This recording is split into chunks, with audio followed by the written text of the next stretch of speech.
Dalawang first time ang nangyari daw dito di umano sa championship na ito. Pag-aralan natin. Championship game, white dito si Magnus nag D4, Knight F6 si Bok, Bishop F4, London. Ayan, paborito ng Pinoy. Loan dito, loan doon. Nag D5, E3, C5. Pag mga malakasan talaga mga kamatyas, no, napapansin ko, C5 talaga ang ginagawa against London. C3. Ayan, naalala niyo yung laro ni Meow Meow sa last round niya, no? Kinapture niya yung pawn sa C5, oh. Iba yung approach ni Meow Meow, kinakapture yung gambit eh. Pero yan talaga ang natural na trademark ng London, yung ganyang pawn structure. C3 lang. Knight C6 develop, Knight D2, ayun, ito yung paborito kong setup. Kasi po may diferensya yung Knight D2 first bago yung Knight GF3. May diferensya yan. Na uunahin yung Knight GF3 development and Knight D2. Papapansin ko po sa inyo mamaya. Nag-Bishop F5, ayun. Kaibahan lang, lumabas na dito yung Bishop. Kasi sa ibang linya, Queen B6 ang ginagawa. Knight GF3, E6. Ayan. I-atras ko lang mga kamatyas, kaunting kaalaman lang po sa opening na ito para at least ma-inform tayo at maunawaan nyo bakit inuna ni Magnus yung Knight D2 kumpara sa Knight F3 kagad na kingside development. Dito po kasi pag nag-kingside development, ito yung posibilidad na mangyayari. Magku-Queen B6. Aatakihin ang pawn sa B2. At sa theory, sinasalubong talaga yan ng Queen B3. At magsi-C4 yan. Aatras syempre kasi pagka kinapture, kakapturein, magkakaroon ng mainam na control ang torre sa A-file. So kapaki-pakinabang sa block yan. Kaya ang ginagawa dito, umaatras lang talaga Queen C2 para mapanatiling depensado pa rin ang pawn sa B2 pero may malakas na Bishop F5 development sacrifice. Yan ang malupites. Na hindi pwedeng capturein yan. Mapapa Queen C1 lang talaga. Kasi po pag kinapture yan, di ba? O sa mga di pa nakakaalam, may Queen takes B2 eh. Trapezoid ang torre. Masakit. Kaya mapapa Queen C1 yan, tapos mag-E6. At kapag nag-Knight B2, Bishop E7, yung iba tumitira Queen D8 para pag nag-B3, mag-B5. Ayan, halimbawa kung mag-H3, mag-H6 din para ang purpose ng H3, pag inatake yung Bishop, atras lang. Pag inatake naman yung Bishop sa F5, may aatrasan. Ayan, so illogical na yung mga atake sa Bishops kasi may aatrasan na. So mangyari, gagawin yan, Bishop E2, Bishop E7, castling. Ayan, tapos mamaya po magbi-B5, A5. Imagine niyo kung gaano maiipit dito ang, ayan, nagbi-Bishop D1 talaga, tapos magbi-Bishop C2, tapos B5. So dito po ay slightly better for black ang evaluation. Bakit? Space advantage kasi. Kontrolado ng black ang maraming espasyo. Sabi sa principle, control the center, control the space, control the game. So, ibig sabihin, yun ang nagdidikta ng control ng game. Nasa side na yon ang maraming magandang planong lalabas. Kasi kontrolado niya yung game eh. Sa pamamagitan ng center control at space. Ayan mga kamatyas. Okay? So medyo napalayo tayo ng kaunti. Konting kaalaman lang kung bakit or gaano kalalim ang Knight D2 na ginawa dito ni Magnus. At talagang kalkulado niya at talagang nakatimbre sa kanyang magaling ang unahin ang Knight GF3 versus Knight D2 muna. Ayun, okay? So dito, pag nag-Knight D2, nag-Bishop F5 dito si Bok. Bakit naman po hindi inilabas kagad ni Bok yung Reyna para mai-apply niya yung pang-iipit na variation na nakita na natin? Kasi magku-Queen B3 na. Hindi na effective yan. Na kapag nag-C4, magku-Queen C2 na. Na hindi na maka-Bishop F5 dito. Subukan lang, capturein yan. Pag capture dyan, hindi na pukulong ang torre. Kasi na-release na yung Knight eh. May paraan na para makawala ang torre. Lalabas itong Bishop F5, pakain lang. Diba? Nakita nyo yung diferensya ng Knight D2 sa Knight F3 first? Ayan. So dito, dahil napansin ni Bok na okay, hindi ko na pala pwedeng i-apply yung Queen B6, hindi na niya pinasok. At nag-Bishop F5 na lamang siya, diniretso na lang ng development. Yon. So sana po na susundan nyo po ha, naiintindihan nyo mga kamatyas. Ayan. Kaya dito nag-Knight GF3, E6, Queen B3. Ayan. Inunahan na ni Magnus doon sa B7 at nag-queen c8, sinimplihan lang ng depensa. Ano mangyayari kung i-apply yung natural queen b6 theory and pattern sa ganitong linya? Capturein lang, capture, and then may bishop b5. Ayun. Na dito ay, oo nga, nagkaroon nga ng control ang black dyan, pero feeling ko okay pa rin naman ang black. Ang dapat lang bantayan dito ng black yung mga lundag ng knight sa e5, ipe-pressure yung knight, ayan, sasaluhin ng knight d7 para walang knight e5, tapos hira ng computer engine, kakapture sa c5, yan, etc. etc. So, okay pa rin pala ang black talaga dyan. O pero queen c8 eh. Kung ako baka gusto ko queen b6 talaga eh. Itong queen c8, okay, nakadepensa sa b7 pero sa itsura pa lang parang nasa loob eh, no? Medyo ipit. Nag-knight h4, ito na nga yung sinasabi ko po na kailangan mag-h6 talaga ng maaga. Eh, yun nga lang, hindi na pinaporma ni Magnus eh. Gusto na niyang capturein yung may pagka-symmetrical loan doon. Parang ginaya yung bishop sa f4 eh. O, knight h4 para tagpasin ang agad ang strong diagonal control. Nag-c4, queen d1 bumalik at nag-bishop e7, kinapture na, capture, at nag-bishop e2. Ayan, normal development para ang plano ay magkakasling na. Nag-b5, ayan. Okay, nakita ko na naman. So, very natural, typical pattern talaga yan. Castling, at nag-castling, nag-bishop g5. Ayan. So, dito po nakikita kong diskarte. Itong bishop g5 para sa akin ay interesting ni Magnus. Kasi, ang lakas ng imagination niya, no? Kasi gusto niyang tagpasin yung knight. Imagine niyo po pag natagpas yan, tapos unti-untiin niyang atakihin yung d5, yung f5, ayan, mga ganong idea. So kaya siya nag-bishop g5, pero hindi hinayaan ni Bok. Nag-knight e4 siya kagad, itinakas kagad yung knight. Nakaamoy kagad na kakapturein talaga ni Magnus yan. At dito, nag-bishop takes e7, knight takes e7, at nag-a4. Ayan, nagsimula na si Magnus na palambutin ang sementadong pawn structure na yan sa queenside. Sementado eh, no? Konkreto, kaya kailangang tibagin sa pamamagitan ng maso ng a4. Minamaso na. At nag-a6, kailangan depensahan at nag-queen c2. Nag-queen b7. Ayan, nakaligtaan ko na po yung novelty. Pasensya na po. Novelty, ayan sa mga nagtatanong. Sorry sa mga nagtatanong kasi maraming nagtatanong ng novelty. Bishop G5 ang novelty. Ayan, binalik ko lang po ha.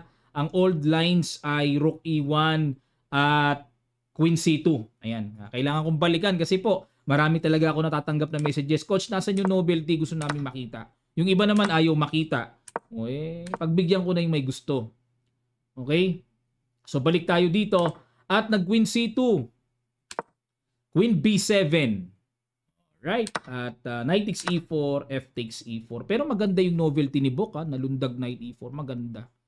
O kasi, ano pa rin eh. Spacious pa rin ang black eh. Diba? Tipong siya nang iipit eh.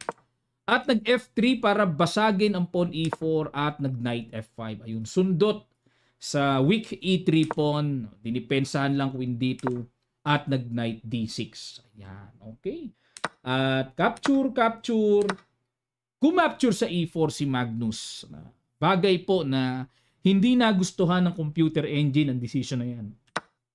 Dapat daw ay Rook F B1. Ayan. Ano po idea? Babasag sa B3. Kasi po bishop yan. Knight ang sa black. Hanggat maaari, pag bishop ang handle nyo mga kamatyas, panatilihin yung open ang position or semi-open para mas maramdaman nyo ang power ng bishop. Kasi kung yan ay magiging semi-close or close totally, walang sinabi ang bishop sa knight. Mightier ang knight pagdating sa semi-close and close positions. Okay? Eh dito kinapture. Siguro yan ang paraan dito ni Magnus para masabing open, para may bishop f3 mamaya. Kaso pag knight takes e4 ay natulungan yung knight na maging superb sa gitna. Nag-queen c2, rook takes a1, rook takes, and nag-rook a8. Mali rin po ang naging decision dito ni Bok. Dapat daw ang tira ay rook e8 lang, concentrate lang sa sentro at nagbabadya ng matinding atake na gagawin dito sa weak E3 pawn ng puti. Yan ang mas on point, no? Pero nag-rook A8. Gusto ni Bok na i-exchange ang i-exchange. Siguro not feeling well siya na may control si Magnus sa A-file kaya gusto niyang i-neutralize. At kinapture naman ni Magnus, nag-Queen C1.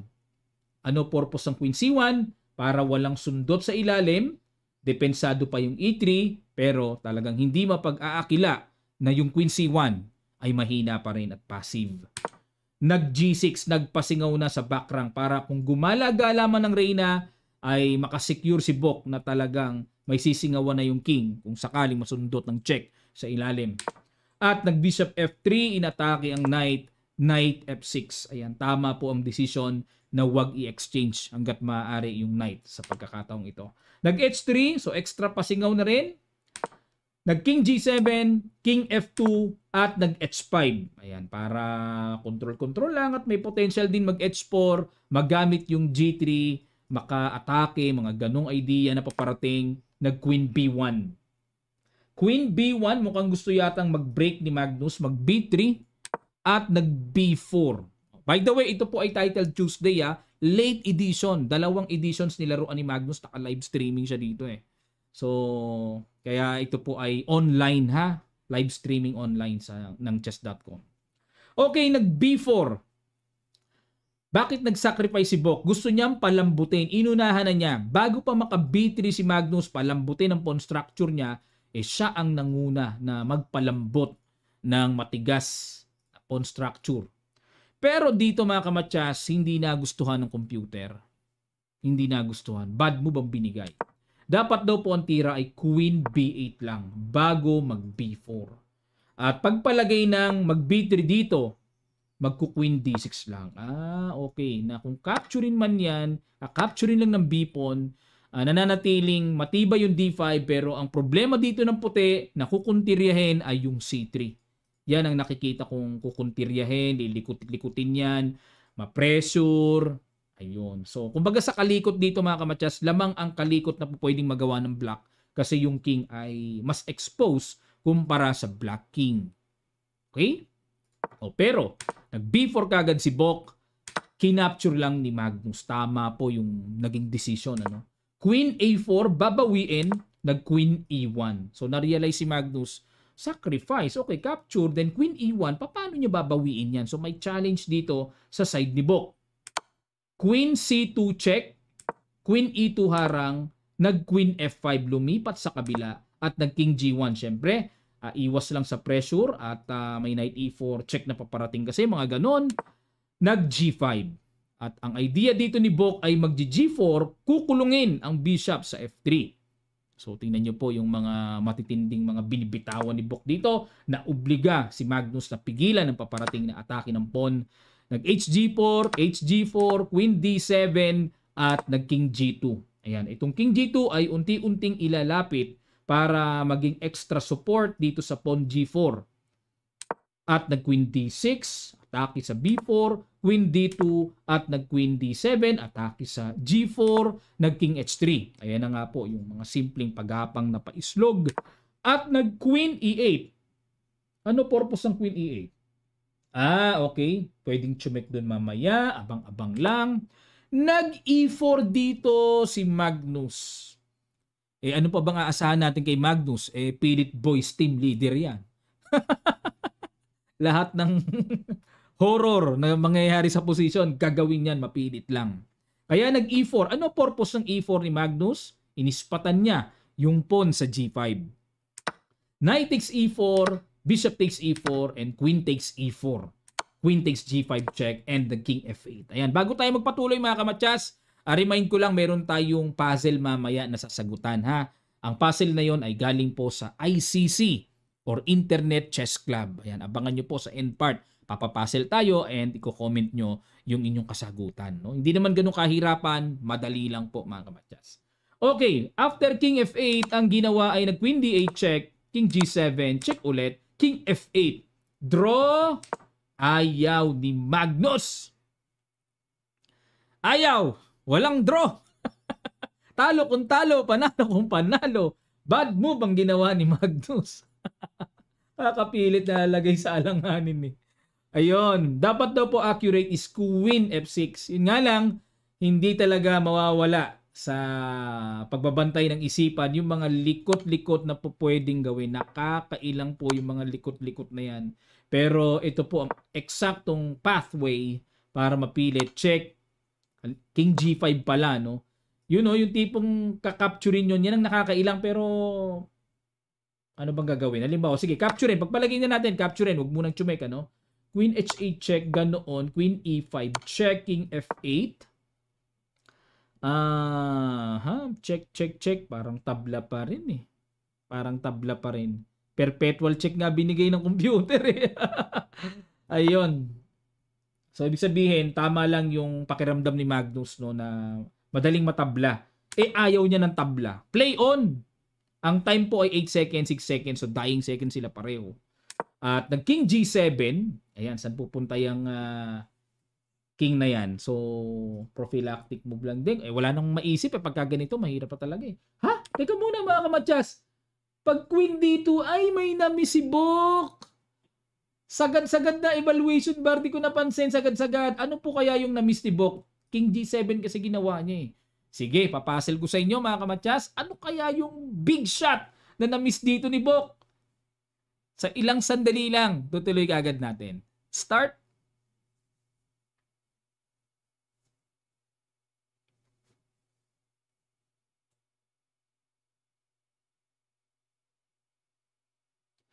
Maraming salamat po. Congrats sa mga nakakita. Simple lang pala. Queen D3, tatabihan, no? Tagpa si Magnus. Blunderatious pala talaga yung Queen D2 na yon. Mauobligang kumapture ay pagkalayo-layo po ng King. Ang rule of square, ito po. Outside of the box ang White King kaya hindi niya aabutan ang pag-promote. Okay, balik po tayo mga kamatsas. King G7, King G3, ayun na, agad nang lumapit si Magnus. So pag chumek, hindi pwede. Pasok na yan, babagsak na yan, overextend na yan. At yung King, hindi niya aabutan yung B-pass po naman ng puti. Nag F6, sayang, nakawala oh. Nabuhay pa si Magnus. Nag B5, pass pawn, Queen E6, okay, para mapigilan yung paparating na push. King F3, check ulit, King G3, Queen E6, and the Queen C3. Kung minsan po kaya nagpapagano, nagpapacheck lang, kasi may increment naman ng 1 second for every move. Nadadagdagan ng 1 second for every move. Pag Title Tuesday, time control eh. So, parang nagpadagdag lang ng oras. Queen E4, ayun. B6, Queen E7, pamigil. At nag-Queen to F3. Threat yung pawn. Queen D6 check, yun lang. Yun lang, nakuha yung pass pawn. Parang, teka muna, parang sayang ano. Parang ang sarap ng alagaan to. Kaso may check pala. Pagka iniwan, may check eh. Papaking F2 ka muna. Bago mo ganunin, ano, para yung pawn maiunti-unti. Mataas ang percentage ng error na dito ng black pagka ganito. Kasi po, napakalapit na ng pass pawn eh. So, bagamat equal lang kita natin sa evaluation bar, sa computer yon. Pero by human nerve and human accuracy, medyo mataas na yung percentage na magkamali na yung black. Balik tayo sa Queen F3. May check ka agad. King H3, nakipagsabayan na si Bok. Sino pa ba naman aayaw dyan? O capture. Check muna. King H4 and then kumapture. Uy! Yun lang. Yun lang. Nautakan siya dito. Pag angat ni Magnus, hindi pwedeng makapture kasi may check matchas. May matchas. So, chumek muna. King H6. King G3. Queen C3 check. King F4. Grabe, nabuhay pa yung si pass pawn. Hindi bumagsak. Yan, may paparating akong naaamoy na komplikasyon, lalo na sa ganitong kaikling oras. Queen D2 checking F5. Ayun po, ayun na. Dito na. Andito na yung delirio ni Magnus. Kakapilit niya talaga, no? King F3 lang ang accurate and equal. Pero, talagang kakapilit, oh. Queen F2 check na miss din po ni Bok. Sayang ang tira na C3. Wala pa naman check eh, oh. Ngayon, kung mag-Queen F7, o di saka ka na tsumake, at least may storbo mo yung paparating na matchas. Sabay push ulit, tempo. Ang lapit ng mag-promote. Ayun, sayang oh. O pero, tsumake, King E6, Queen E3 check ulit, King F7, nag-Queen G5. Queen G5. Okay, so threatening check doon. So wala pang check ang puti. Nag-D5, ayun lang. Ayun lang. So dito talagang masasabi na po, ano na eh, wala. It's a matter of reflex na eh. Wala na eh. Ang hirap ng kwentahin nito, 4 seconds na lang. Pero accurate is Queen C6. Threat yung pawn at threat yung pawn sa F6. So makaiwas pa sa check. O, pag nag-Queen G7 check, King E8 lang. So etc. etc. Ayan, complicated pa rin. O, balik tayo sa D5 na ginawa. Queen G7 check at nag-King E6. Takes, and then nag-C3 at dito po magbilangan tayo. Aalis pa yung king sa dadaanan. It's too late na. At naparesign po dito si Magnus. Queen na yan eh. O, pagka gumanon, Queen C7. O, pagka gumanon, kahit pabayaan mo na yan eh. O, pakwinin mo na para hindi na masyadong complicated sa ganyang kaikling oras. May extra pass pawn pa. Ano po yung dalawang bagong nangyari dito sa championship ng Title Tuesday? Ang unang bago, ngayon lang daw natalo si Magnus sa London Championship Opening. Kumbaga, laging ginagamit ni Magnus siya sa maraming pagkakataon, yung London sa championship, sa matches, sa mga Swiss, ayan kagaya nito, ngayon lang daw natalo. Meron tabla pero yung championship, ngayon lang daw natalo si Magnus sa London na ganyan. At ano pa yung pangalawang bago? First time na nag-champion si Benjamin Bok sa Title Tuesday sa late edition. So, dalawa po ang bago, natalo si Magnus sa kanyang London. At si Benjamin Bok ay kauna-unahang experience niya ng champion dito po sa Title Tuesday. Okay, bago tayo magtapos mga kamatsas, ito po ang ating puzzle of this video. It's white to play and win. Sabi dito, just like in real battles, most victories on the chessboard rely on outnumbering the opponent in controlling a particular square or column. But this is an easy puzzle, so no more hints. Ayun. Ito ang ating daily puzzle dito sa ating chessclub.com or play.chessclub.com daily puzzle. Ayan. Puntahan nyo po itong site na ito, no, ang ICC or Internet Chess Club, ang pagbabalik. At ito po yung kauna-unahang legendary chess site bago pa ang chess.com. So nakausap ko po si Sir James Chin, ang isa sa mga investors ng Internet Chess Club, na gagawin nilang interesting and fun ang mga nakapaloob dito po sa ICC. So suportahan natin dahil sila din po ay makikipag-collaborate sa Kamatsas for chess activities dito sa Pilipinas. So very exciting na po yung paparating na mga collaborations ng Kamatsas and ICC. So suportahan po natin. So it's white to play mga Kamatsas. Ano kaya dito yung brilliant way na gagawin ng puti in order to win? At lapag nyo lang po sa comment section ang mga kasagutan nyo. Lalagyan ko po ng heart pag tama ang inyong kasagutan. Ayan.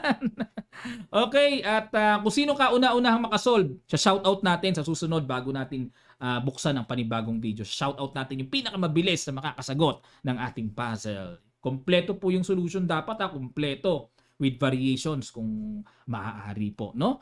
Maraming salamat, at sa mga di pa po nakakapag-subscribe, subscribe na kayo at click nyo notification bell all para lahat ng ating mga uploads ay mag-notify sa inyo. Ganun din po, pag may lumabas na ads, run nyo lang, kahit isa lang, lambing lang, supportan nyo na sa ating YouTube channel. Maraming salamat, magkita-kita pa tayo sa mga susunod pang chess updates.